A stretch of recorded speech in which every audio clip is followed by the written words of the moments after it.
8:06 de la mañana, estamos ya en ampliación de noticias, hoy día miércoles 19 de febrero, con Ricardo Gómez. Ricardo, muy buenos días. ¿Qué tal, Raúl? Buenos días, amigos, bienvenidos. Bueno, pues hemos tenido ayer varias jornadas intensas afuera y adentro del país y bueno, tenemos varias novedades. Por lo pronto, vamos por supuesto a hablar después de la situación en Venezuela, pero estamos en pos de un contacto desde Piura con el ingeniero Juan Manuel Benítez, viceministro de Desarrollo e Infraestructura Agraria y Riego del Ministerio de Agricultura. Se señala pues que efectivamente el gobierno evalúa declarar en emergencia el agro en el norte del país por la sequía. El día de ayer estuvimos también con el director de Agronoticias, que nos daba por supuesto una información complicada y preocupante. Muy buenos días, ingeniero Juan Manuel Benítez. Carlos. Muy buenos días, gracias por atendernos. Bueno, a ver, explíquenos por un lado la evaluación que hasta el momento se ha hecho, sobre todo en lo que se refiere a si habrá o no posibilidades de que algunas lluvias se produzcan, ¿no es cierto?, que es uno de los primeros aspectos. Y lo segundo, después hablaremos también de los controles sobre los cultivos que demandan más agua y en general qué otras medidas habrá que tomar. En primer término, estado general de la cuestión. Así es, estamos desde ayer en la ciudad, venimos a Lambayeque, ahora estamos camino a Piura, haciendo una evaluación con un equipo de técnicos del Ministerio, encabezados también por el jefe de la Autoridad Nacional del Agua, para analizar cuál es la situación de la campaña agrícola presente y además de lo que podría ser el efecto por la segunda campaña que empezaría a partir de junio, porque hay que recordar que son sistemas regulados, es decir, que dependen de un embalse cuya gestión no solamente sirve para una, sino para dos campañas. Entonces, en ese sentido, la evaluación que hemos hecho ayer en Lambayeque nos lleva pues a señalar de que si bien hay un efecto de la ausencia de lluvias, también ha habido un tema de gestión del recurso. En septiembre aproximadamente ese embalse de Tinajones tenía cerca de 200 millones de metros cúbicos y a la fecha, hace 2 semanas, se tuvo que hacer un corte porque llegaron a niveles bastante dramáticos de 43 millones de metros cúbicos.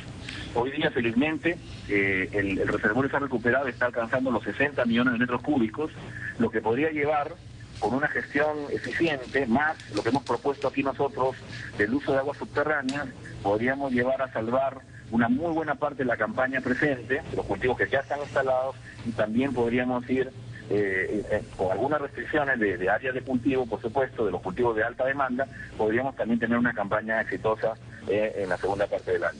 Bueno, viceministro, ¿no concuerdan con este esperanzador y muy positivo diagnóstico suyo los agricultores y los analistas, que más bien señalan que esta situación se advirtió porque se veía venir a mediados del año pasado y no se tomaron las medidas de previsión? ¿Por qué? A ver, nosotros estamos monitoreando este tema en verdad desde los 2 últimos meses del año anterior.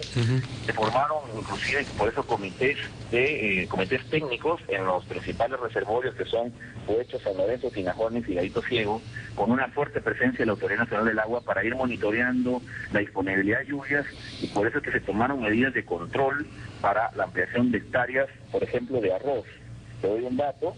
En el caso de Olmos, en el caso de Tinajones, se había programado cerca de 35.000 hectáreas de arroz, pero solamente se autorizaron 20.000.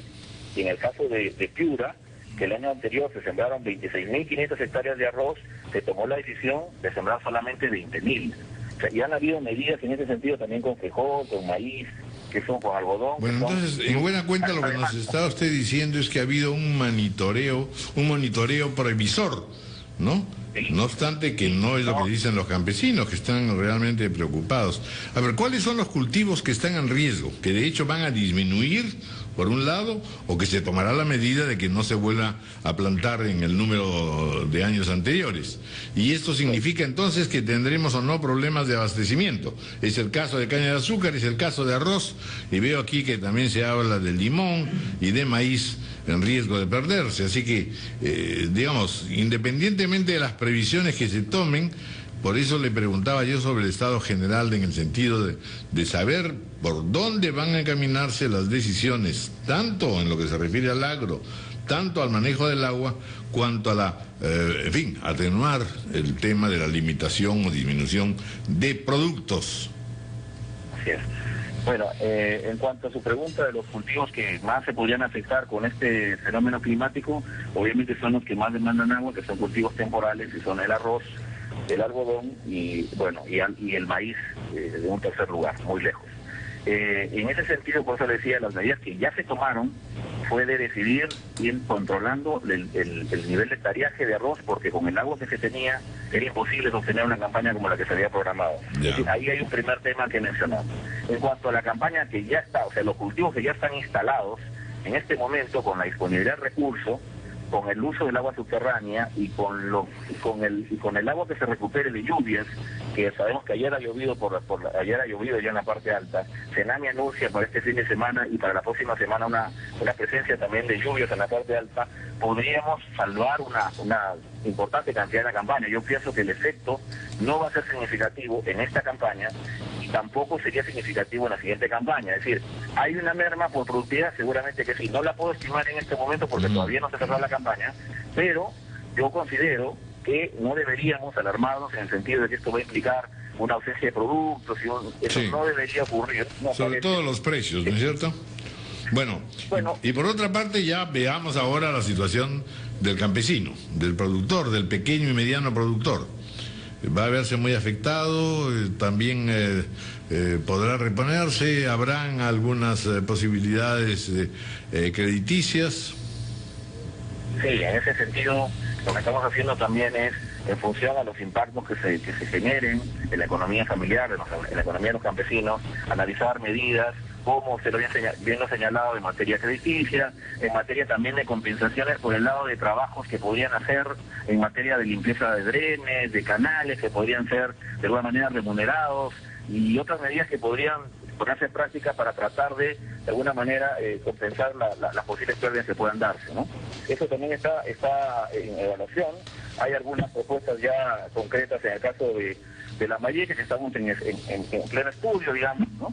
Pero eso básicamente es lo que podemos hacer ahora. Estamos en el campo evaluando y tomando medidas de corto plazo para lograr asegurar esta campaña y sobre todo la campaña que empezaría a partir de junio, que también es de gran importancia para el país. Sin duda. El Diario del Comercio destaca otra cosa sobre la cual le quiero preguntar, es decir, que el Ministerio de Agricultura ha informado que por primera vez desde que se construyó se trasvasará aguas a la costa por el túnel trasandino. Esa es una noticia también histórica. Excelente, le agradezco por la pregunta. Efectivamente, en la zona de Olmos, que está siendo muy fuertemente afectada, en particular el alcalde de Olmos ha declarado emergencia y ha señalado que hay una mortandad importante de animales. Hemos hecho nosotros hemos tenido un acercamiento con la empresa concesionaria y hemos logrado adelantar la disponibilidad del recurso.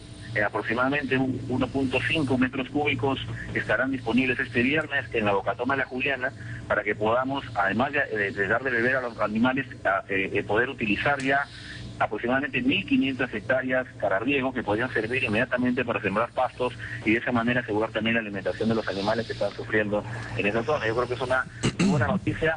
Ha sido un trabajo exitoso de la Autoridad Nacional del Agua y también de una gran disponibilidad, en ese sentido, resaltar del concesionario que está a cargo de las obras, ¿no? Viceministro, por favor, para ir culminando, ¿cuál es el panorama? ¿Qué información tiene usted para que pueda transmitírsela al norte de nuestro país? ¿Llueve, no llueve?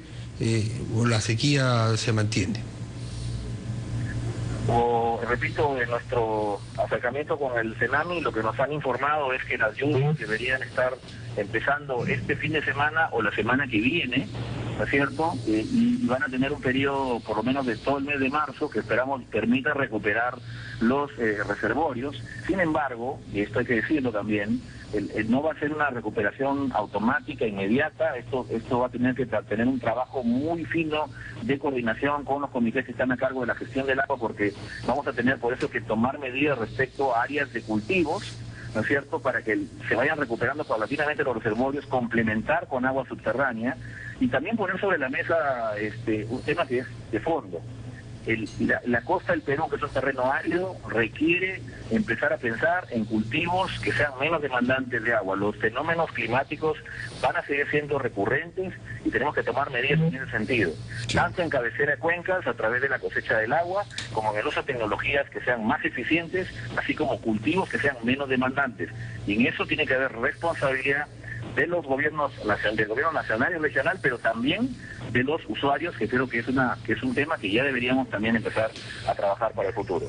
Sin duda, esa es una política pues bastante más comprometedora, que al mismo tiempo supone pues efectivamente capacitación y preparación para poder entrar a otros terrenos y a otro mercadeo.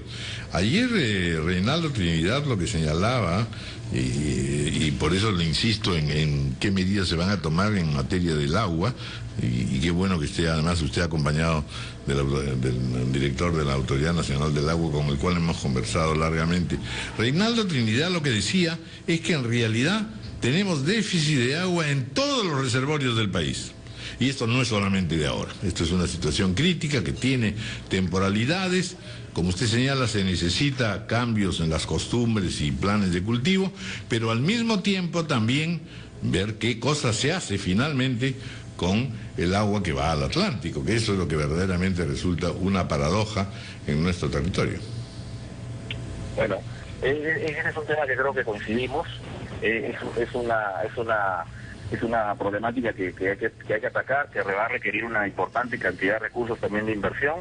Habrá que en todo caso convocar, y en eso también coincido con Reinaldo, convocar a los mayores pensadores en este sentido, los mayores conocedores sobre este tema, y empezar a tener una agenda que va a trascender seguramente este gobierno para poder ya entender que el problema del agua en el país es un problema que vamos a tener que solucionar en el mediano y largo plazo si queremos tener una agricultura pues competitiva, ¿no? Y que siempre esté, que sea creciente, y también por supuesto asegurar la seguridad alimentaria del país.